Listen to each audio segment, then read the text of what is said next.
Music teacher taken too soon.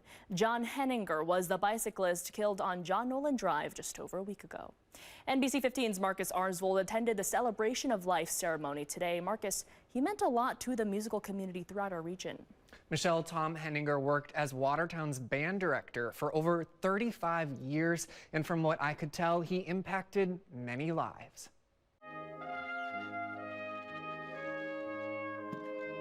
Madison Brass Band conductor Tom Cook says there's a lot he'll miss about bandmate and friend Tom Heninger. His love, his warmth, he had a wonderful smile. Heninger and Cook both taught band in addition to playing various instruments in the brass band. Throughout the years performing together, Cook says Tom's dedication to music inspired many. He was always the first person there and the first person to volunteer. And according to Cook, Heninger had a good habit of being the last to leave. When we would visit an establishment following rehearsals, Tom would be the first one to buy a round for the band. Henninger's family spoke at the Celebration of Life, thanking their father for always supporting them, acknowledging he was a father figure to many. What made him special was his love for everyone. Cook says Henninger's story will continue beyond his sudden death.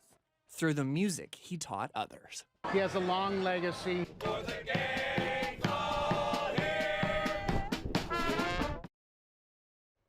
The Wisconsin Music Educators Association established a fund in Henninger's honor, hoping to make the performing arts more equitable.